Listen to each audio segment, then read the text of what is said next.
अस्सलाम वालेकुम वरहमतुल्लाह। मैं भी पाकिस्तानी हूँ और मेरे तमाम पाकिस्तानी दोस्त, मेरे भाई, मेरे मुसलमान, तमाम सूबों के, तमाम मसालक के, तमाम फ़िरक़ों के आजकल बल्कि चंद सालों से काफ़ी परेशान हैं हुकूमतों की एक्टिविटीज़ से। तो मेरे भाइयों, इनकलाब जो होता है ना, ये बड़ा ही नाजुक काम होता है। इसमें थोड़ी सी गलती जो है वो तारीख़ी असर रखती है कौमों की इज्तिमाई ज़िंदगी पर। तो आवाम चाहती है कि हम श्रीलंका की तरह, बांग्लादेश की तरह इनकलाब जो है वो लें रातों रात, सबको पकड़ लो, मार दो, गिराओ, जलाओ। ये आवाम के अंदर ऐसे जो है वो जहनीत बन रही है, गुस्सा आ रहा है।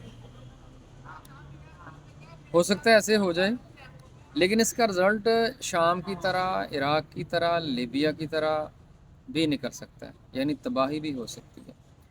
और उंदलस और स्पेन की तरह भी हो सकता है, यानी हमारे मुल्क की सालमियत को नुकसान पहुँचे, अल्लाह ना करे। उंदलस में यही सूरत हाल थी।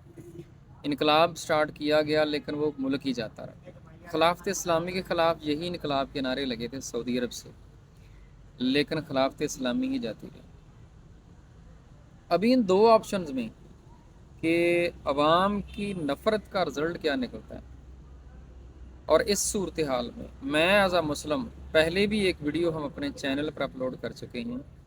मेरा मशवरा जो है वो उन मुसलमान भाइयों से, उन जज्बाती लोगों से ये है कि कुरान और हदीस हमें हर सिचुएशन में गाइड करते हैं, रहनुमाई देते हैं। अल्लाह का कलाम और नबी सल्लल्लाहु अलैहि वसल्लम का फरमान हमें ज़िंदगी के हर सेक्टर में रहनुमाई फरमाता है, हमें किस सिचुएशन में जो है वो क्या करना है। कुरान की सूरह यूनुस की आयत नंबर 85 से 92 तक तकरीबन हम जो है वो अपनी एक वीडियो बना के अपलोड कर चुके हैं। और अभी मैं आपको नसाई शरीफ का एक चैप्टर है, बैयत और खिलाफत का चैप्टर, जिसमें हुक्मरानों के साथ डीलिंग आम आवाम की कैसी होनी चाहिए, जिसमें अगर हुक्मरान जो है वो जुल्म कर रही हो, हुक्मरान ज़्यादती कर रहे हो, तो हमें शरीयत क्या कहती है, हदीस क्या कहती है कि उसका बिहेव, आवाम का बिहेव कैसा हो। कुरान की हम जो है वो बात पहले कर चुके हैं पहली वीडियो में। अभी हम बात करेंगे नसाई शरीफ के अंदर, चैप्टर नंबर है हमारा बैयत और खिलाफत का बाब है, और हदीस नंबर इस सॉफ्टवेयर के मुताबिक है 4154।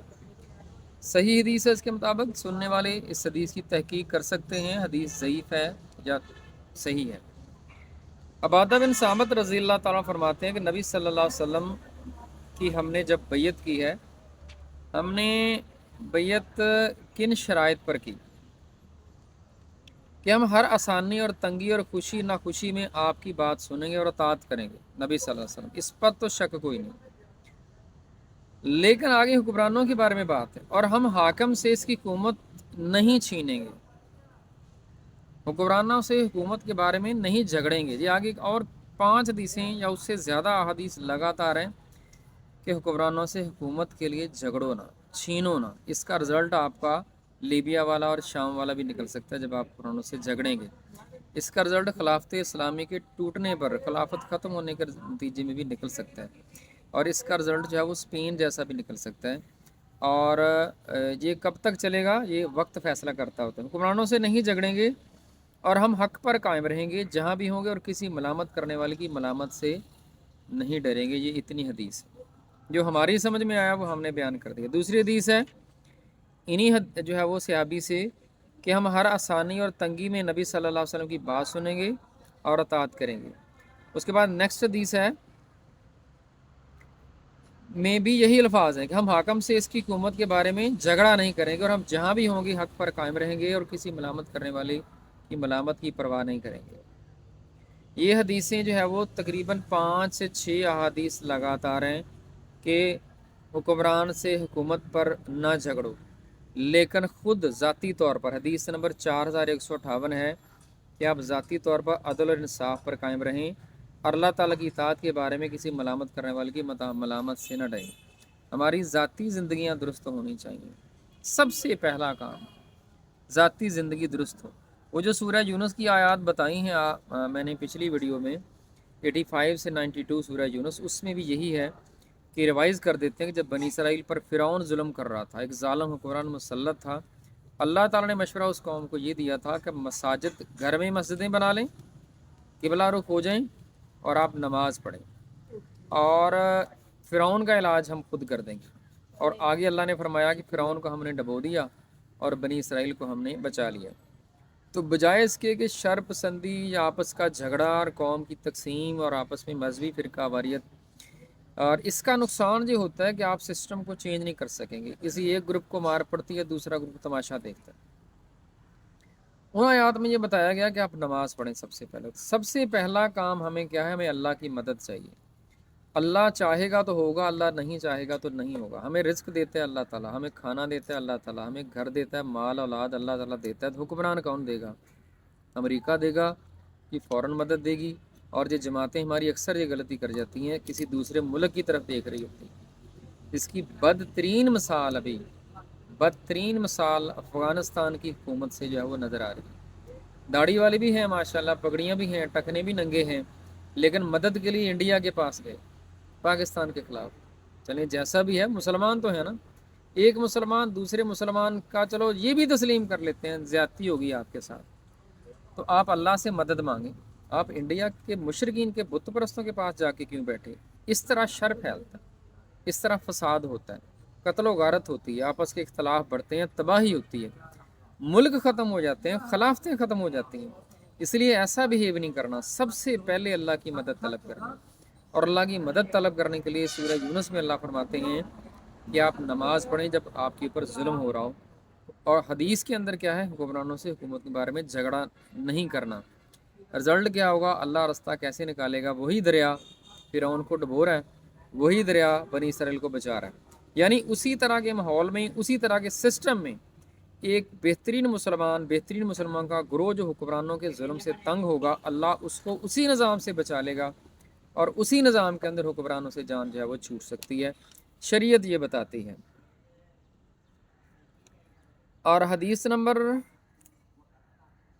4159 है, उसमें एक और बात ऐड की गई है हुक्मरानों के बारे में कि नबी सल्लल्लाहु अलैहि वसल्लम की इताअत के बाद हम जो है हुक्मरान बैत की, और हमने अपनी तंगी आसानी और अपनी पसंद और नापसंद में हर हाल में आपकी बात सुनेंगे, इताअत करेंगे, ख्वाह दूसरों को हम पर तरजीह दी जाए, ख्वाह किसी और को तरजीह दी जाए, तो कोशिश ये करनी चाहिए कि आप अपना फ़र्ज़ अदा करें, अपना हक़ ना मांगें। ये हदीस है, ये हदीस बता रहा हूँ शाह जी। हुक्मरान जब ज़्यादती कर रहे हैं और आप हक़ छीन रहे हैं, आप अपना फ़र्ज़ पूरा करें। और इसी बात को ले लें, ये हदीस शायद इसी बुक में आगे आ जाएगी, इसी बात को ले लें कि आप पाकिस्तान की आवाम अपने फ़राइज़ अच्छे तरीके से अदा कर रही है? कि हमारा बिजनेसमैन ईमानदार बिजनेसमैन है? क्या हमारा स्टूडेंट ईमानदारी से पेपर देता है कि नकल लगाता है? क्या हमारा जो है वो ज़िम्मेदार ईमानदारी से जो है वो अच्छी फसल काश्त करके मार्केट में फेंकता है? क्या हमारा दूध बेचने वाला अच्छा दूध बेचता है खालस? क्या हमारा डॉक्टर अच्छी परफॉर्मेंस दे रहा है सोसाइटी को? इसी तरह सब कुछ, क्या हमारे सड़कों के ठेकेदार ईमानदारी से रोड्स बनाते हैं? ये सब कुछ क्या है? ये अपने फ़राइज़ अदा ना करना है। नतीजा क्या निकला? आप अल्लाह की नबी की हदीस से दस्तबरदार हो गए कि हमने करप्शन करनी है, हुक्मरान ना करें। इस तरह की सोच में अल्लाह की मदद नहीं आती। पर इनकलाब तब कामयाब होता है, मुसलमानों का इनकलाब, जब अल्लाह की मदद आएगी। आप खुद करप्ट हो, 98% अवाम करप्ट हो, आप कहें हुक्मरान करप्ट ना हो। स्कूल के पीएन से लेकर यूनिवर्सिटी के प्रोफेसर तक, एजुकेशन इंस्टीट्यूशंस के अंदर क्या हो रहा है, मैं बयान नहीं कर रहा अभी। यूनिवर्सिटीज़ की जो है वो वीडियोज़ फिर रही हैं इसमें, इंटरनेट पर देखें। ये हमारे वो लोग हैं जो सबसे पढ़े लिखे हैं, ये हमारे उस साथीज़ा साहबान हैं, और जो है वो उनकी जो है वो एजुकेशन क्वालिटी क्या रहेगी यूनिवर्सिटीज़ के अंदर, ये सबको पता है। और गवर्नमेंट के कॉलेजेस और स्कूल्स के अंदर एजुकेशन की क्या क्वालिटी रहेगी, ये सबको पता है। और हमारे मंबर से किस तरह की आवाज़ आती है, मसलक की आवाज़ आती है, उम्मत की बात आती है, कि फ़िरके की बात आती है, कि मुल्क की बात आती है। लेकिन अक्सर आपको मसलक नज़र आएगा, जमातें नज़र आएंगी। और इतनी बदतरीन सोच बन चुकी है कि गज़ा के बच्चे ज़िबा हो रहे हों या मुल्क हमारा हाथ से जा रहा हो, हमारी मजहबी जमातें उनको अपने मसलक की प्रेफरेंस दें, फिर भी मुल्क की या उम्मत की फ़िक्र कोई नहीं। बातों में जो है जो मर्ज़ी बयान कर दे कोई बंदा, लेकिन अमलन منبر سے آواز اتحاد کی، امت کی، ملک کے فائدے کی بات جو ہے وہ نہیں ہے۔ تو چاہے دوسروں کو ہم پر ترجیح دی جائے اس حدیث میں، پھر بھی ہم جو ہے وہ اپنا فرض ادا کریں گے۔ ہم صاحبان اقتدار سے اقتدار نہیں چھینیں گے، اسی حدیث کی بات کریں، ان کا اقتدار نہیں چھینیں گے، اور ہم جہاں بھی ہوں گے حق پر قائم رہیں گے، اور ہم اللہ تعالیٰ کی اطاعت کے بارے میں کسی ملامت کرنے والے کی پرواہ نہیں کریں گے۔ یہ احادیث 459 تک ہیں، اور 60 تک ہم پڑھتے ہیں، باقی اگلی ویڈیو میں ہوگا کہ نبی صلی اللہ علیہ وسلم سے جب ابو ہریرہ رضی اللہ تعالیٰ عنہ کی حدیث ہے کہ اپنی پسند اور ناپسند ہر تنگی آسانی میں امیر کی اطاعت کریں گے۔ پسند ناپسند، تنگی آسانی، اطاعت امیر کرنی ہے، حکمران سے لڑنا جھگڑنا نہیں۔ اطاعت پر کاربند رہنا، اگرچہ تجھ پر دوسروں کو ترجیح دیجیے۔ حکمران بھی اگر دوسروں کو پریفرنس کر رہا ہو، آپ صبر کریں، آپ نماز پڑھیں، آپ اپنا فرض ادا کریں، دوسروں کے جو ہے وہ اس کے اوپر نہ جائیں۔ اور دوسرے صوبے جو ہیں، پٹھان ہیں یا بلوچ ہے یا سندھی ہے، وہ یہی الزام لگاتے ہیں پنجاب پر کہ پنجاب ہمارا حق کھا گیا۔ بھئی چلو یہ بھی تسلیم کر لیا کہ ہم کھا گئے، حالانکہ ہے اس کے الٹ۔ صرف ایک چیز کو لے لیں، بجلی کو، بجلی کا بل پنجاب دیتا ہے۔ یہ میرے پاس وابڈا کی ویب سائٹ سے ڈاؤن لوڈ فائل ہے، کوئی بندہ ڈاؤن لوڈ کر کے پڑھ سکتا ہے۔ بجلی کا بل اکٹھا ہوتا ہے گجرانوالہ سے، لاہور سے، فیصل آباد سے، ملتان سے، اور وہ کہاں ڈیفیسٹ پورا کیا جاتا ہے؟ پشاور کمپنی کا، کوئٹہ کا، نواب شاہ کا، حیدرآباد کا۔ یہ میری بات غلط ہو تو ہمیں نیچے کمنٹ میں ضرور بتائیے، اور آپ کو ایک بات کا پتہ لگ جائے گا کہ پنجاب کتنا کا کھا گیا۔ تو دوسروں کو ترجیح بھی دے۔ اللہ کے نبی فرماتے ہیں کہ آپ نے حکمرانوں سے نہیں جھگڑنا، آپ نے سب سے پہلے اللہ کو منانا ہے۔ باقی بات انشاءاللہ اگلی ویڈیو میں، وما علینا الا البلاغ۔